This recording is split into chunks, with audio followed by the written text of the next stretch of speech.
Subukan kong magdila. Oh, ha? Oh. Diba? Oh. Wala na, nak.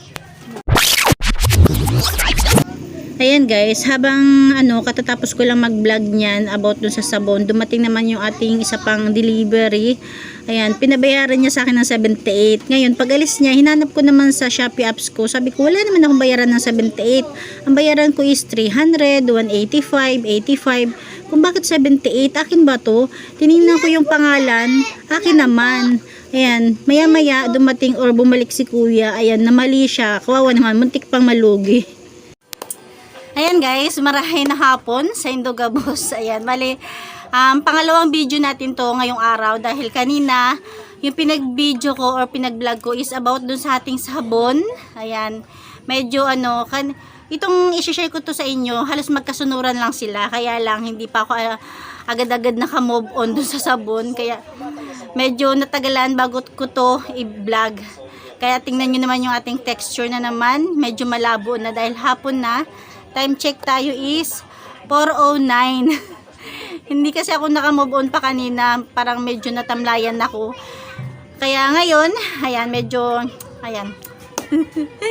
Ayan, bali share ko sa inyo. Meron tayong bagong dating din from Shopee. Halos magkasunuran lang sila ng ating sabon kanina. Tapos, ayan na nga. Pakita ko sa inyo. Ayan. Angat ko na lang Charan! Ayan siya, di ba? Ang ganda, ang cute niya. Bali, kumuha ako nito ng 12 pieces na lipstick. Ayan. Ayan siya. Di ba? Ang cute ng lalagyan niya. Walang damage. Okay siya. Okay na okay. Tapos yung loob niya, ayan siya, ang cute niya. Tapos buksan natin. Ito is number 8 to. Number 8. Ayan siya, di ba? Tcharan! Ayan! O, diba? Ang haba. Ayan, ha? Alam nyo ba, ang lipstick, kahit mahalin pa yan, or mumurahin, kapag once na nasira or nasundot yung lipstick natin, halimbawa ito, ayan, kailangan ingatan nyo yan na maduldog nito. Kasi, pumapangit yung texture. Subok ko na yan kasi dati nagta-tupperware ako, nag-iibon ako. Kahit anong ganda niyan, kapag once na sira yan, pumapangit yung texture, parang nagiging oily. Ayan. Ito, doon sa binilhan ko, nakalagay, naka-description is matte lipstick. Kaya lang, base sa tingin ko, kasi kahit paano is, marunong na tayong tumingin ng ganito. Hindi siya matte lipstick. Kasi, tingnan nyo, pero ewan ko lang kapag siguro kukuha na lang ako ng isang lipstick. Subukan natin. Itong number 8, siguro akin na lang itong number 8 kasi medyo dark siya. Kaya lang parang ayaw ng dark. Yung na lang pala, yung pink na lang, number 7. May go 7. Ayan guys, medyo nakat yung video natin dahil may nagpa-load. Syempre yung cellphone ko. Yun yung din yung pag nang-load ko. Ayan. Ito na lang number 7. Akin na lang to kasi lang to, hindi siya dark red. Ayoko kasi ng dark red. Kasi ito lang yung napansin ko sa number 1 to 12. Ito lang yung light. Kasi halos lahat is dark na. Ayan, tingnan natin kung talagang matte lipstick siya. Kasi yung matte lipstick is dry siya na medyo madikit siya. Hindi katulad ng iba na ma-oily, di ba? Try natin. Nga siya. Hindi ako marunod.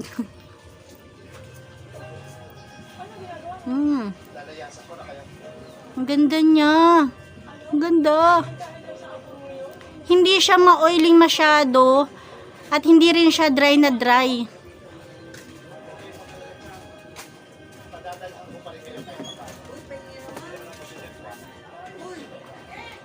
Ay, ang cute. Ayan siya. Ayan, ang ganda. Hindi siya matte na matte. Yung talaga, di ba ang matte, parang dry na dry talaga siya, tapos madikit. Ito hindi. Hindi siya masyadong oily rin. Ang cute. Ito na lang. Akin na lang to. Tapos ang gagawin ko, yung mga kukuha, yung mga bibili, sabi ko nga sa anak ko, kasi sabi ko sa mga anak ko is, i-alok sa mga kaibigan nila. hindi pwede ang testing sa kamay or ipaganyan. Hindi pwede. Kasi syempre, kawawa naman yung makakabili. Lalo na kung paano kung ang makakuha is maselan, di ba? Number 7 to. Ayan. Number 7. Ito yung box niya, di ba? Ang cute niya. Ay, see. Tapgal tayo. Madilim na kasi.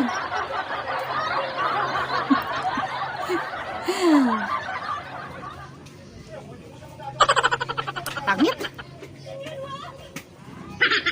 Ayan. Ayan, ang cute niya. Sa halagang 49 pesos, di ba? Anong size? Wala pa eh. XL. Ay, wala. Wala na eh. Ayan guys, bale, sa halagang 49 pesos, murang-mura na to. Kasi alam nyo ba, kung mga big, anong tawag dito? Big online seller is siguro malaki na ang bentahan nila dito. Hindi, siguro mga around 75 to 99 pesos na ang bentahan nila dito. Pero, ayan guys, ako binebenta ko lang siya ng 49 pesos. Nagpatong lang naman tayo ng maliit, di ba? Kaya nga sabi ko, dito lang sa malapit-lapit, dito lang malapit sa amin ako nagpapa-order. Hindi pwedeng malayo kasi nga malit lang naman yung patong ko, kaya hindi pwedeng malayuan, di ba? Ganda. Order na. Ayan guys, bali ano lang to, 12 pieces, magkakaiba. Kaya yung number 7 is wala na. Pero kung may kukuha, ayan, kukuha ulit tayo. Ang ganda niya, hindi siya oily, hindi rin siya dry na dry. Promise, ang ganda niya sa hindi siya dry na tuyot, hindi rin siya oily na parang nagmamantika. Ang ganda niya. Ang ganda niya. Parang na-excite ako biglang i-alok sa iba. Kasi nung una, nagdadalawang isip ako dahil syempre sanay lang ako nagbebenta ako ng mga Tupperware product. Ayan, shout out kay Mami Grace, sa mga taga Novaliches Bayan, sa mga taga Caloocan, Quezon City na malapit sa Novaliches branch. Ayan. Yung manager ko dati, si Mami Grace Altamia. Ayan, shout out kay Mami Grace. Ayan, bale. Ayan, nag-aalangan ako nung una kasi nga sabi ko baka low quality o ano, pero ang ganda niya talaga. Hindi siya, ulitin ko, hindi siya oily, hindi rin siya dry na dry. Promise, ang ganda niya. Order na kayo, 49 pesos lang. Dito lang malapit sa amin Ayan. At saka share ko lang din to sa dagdag pagkakakitaan natin. Ang bilis ko magsalita. Kaya lang yun, at least nakabawi-bawi tayo dun sa sabon. Sana makuha or ma-refund natin yung sa sabon kahit papaano is babawi na lang tayo sa kanila. Kapag na-refund nila yung sa akin, ayan, ang tawag ito, oo nga pala,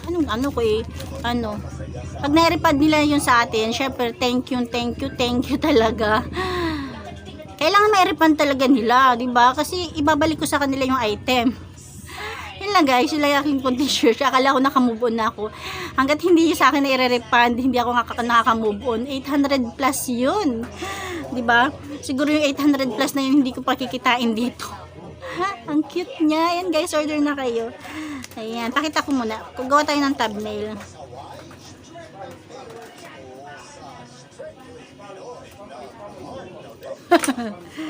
Siguro maganda rin yung dark nito. Kaya lang, tama na to sa akin kasi nga, maliit lang naman yung patong ko. Buti kung nilakihan ko yung patong ko. Medyo kahit gumamit ako or kumuha ako ng dalawa. Kaso maliit lang naman yung pinatong ko. Kaya, isa lang, babayaran ko para kahit pa. Sabi ko nga sa mga anak ko, benta nila. Pag naibenta nila, sa kanila yung tapos kung gusto nila bumili uli, di, ibibili namin uli, tapos ibibenta nila uli, o diba? Naturuan pa natin yung mga anak natin na magnegosyo. Subukan kong magdila. Oh, ha? Oh. Diba? Oh. Wala na nak. Personal.